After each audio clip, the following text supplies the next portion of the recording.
Well, Donald Trump has been on the offensive all this week. He took aim at multiple targets, some familiar ones like the press.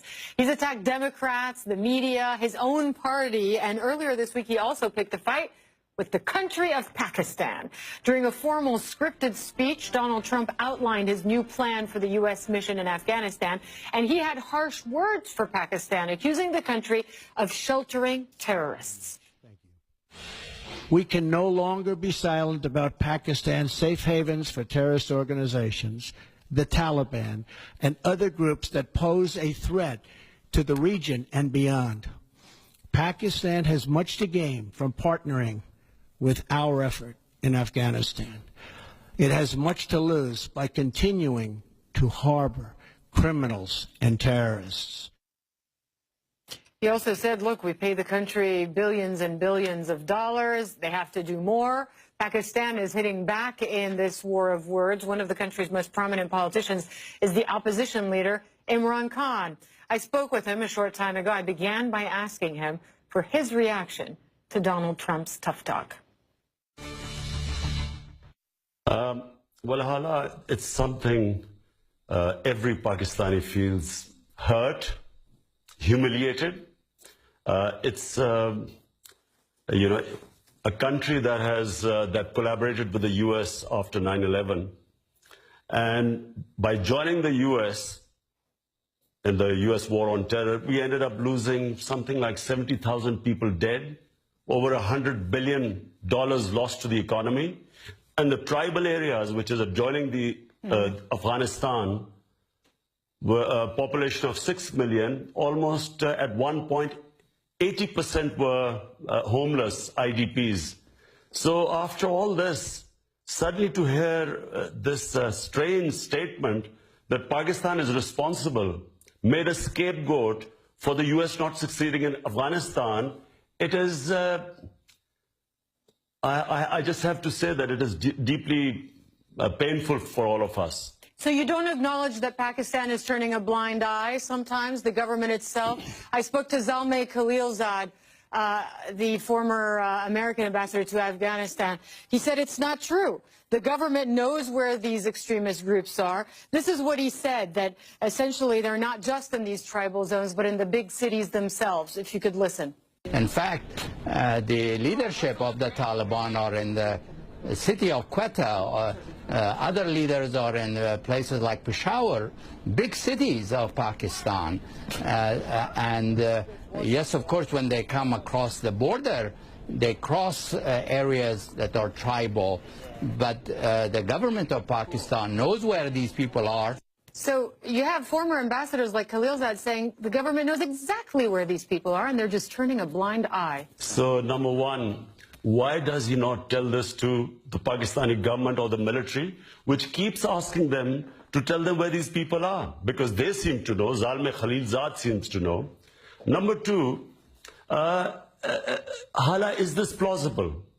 That there were 150,000 NATO troops in Afghanistan, over 100,000 American troops, one of the mightiest military machine in the history of mankind.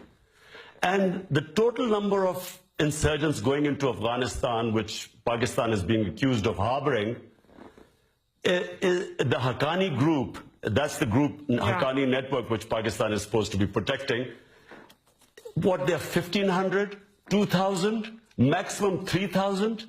Are we to believe that it's because of these 3,000 people, 150,000 of the best military might of the West could not win in Afghanistan? Is this plausible? I mean, who believes this joke?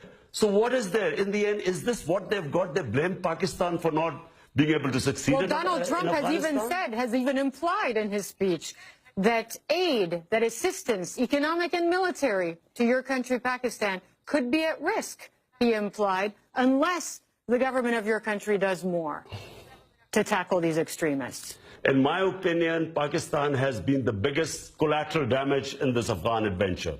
It was ill thought out. There was no definite aims. They never tried a proper political solution in Afghanistan. There was bombings and killings.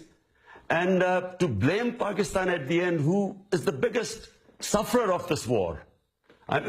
Which country has lost 70,000 people going in to help the Americans in Afghanistan? And when they talk about loss to the economy, it's over $100 billion. I mean, the government has come up with But you'd be okay with some of this U.S. aid being suspended if, in fact, Donald Trump goes down that road? You'd be okay with that? I would certainly recommend it to our government. I'm in the opposition. I would recommend that we could do without this aid. We are much better off staying out of Afghanistan. This aid has been very costly to us in terms of, as I said, not just the loss to the economy, but the number of Pakistanis killed, wounded, lost limbs in these bomb attacks. We would do without this aid. You do admit, though, that your country has a terrible problem with some of these groups that carry out horrific attacks. Just a few months ago in Lahore, 80 people killed in a single attack. If you were prime minister, if you were the head of the government, what would you do differently? In my opinion, Pakistan, all the political parties have come to the table and we have come up with what is called the National Action Plan, where we feel that all militant groups within Pakistan should be disarmed. So this is a consensus reached in Pakistan after all this bloodshed. And that's really the way of going about it, because the legacy of the 80s has to be brought to an end. And only the government should have monopoly of arms. One last thing, a message to Donald Trump. I mean, you heard what he had to say about your country. You heard what he had to say about his strategy for Afghanistan, your neighbor. What would you tell him? What would your advice be? I would say that this is a deeply flawed policy. It's more of the same.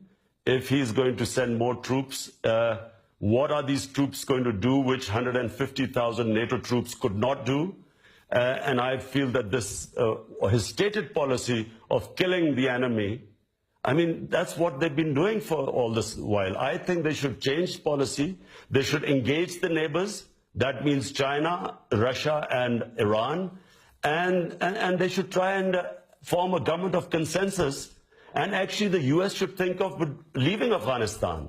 Because as long as there are troops in Afghanistan, there's always going to be a problem. If they can do it simultaneously, get the neighbors on the same table, bring them on a dialogue with the Taliban, and then have a withdrawal, and at the same time, a government of consensus is set up in Afghanistan. To me, this is the only solution. Do you see yourself as having a clearer path to becoming prime minister? I know you're in the opposition now, but Nawaz Sharif was removed a few weeks ago.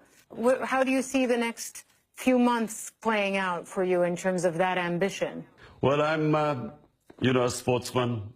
My training is as a sportsman, so I'm always optimistic. I always think I'm going to win. And I do feel this time that this is our time, this coming election. Whenever it is, we think it'll be the end of this winter. And I think we have a very good chance of winning the elections. You see yourself as Prime Minister of Pakistan? Well, if we win the elections, hopefully. Imran Khan there speaking to me earlier with reaction to Donald Trump and also his hopes, his political ambitions over the next several months. Now, the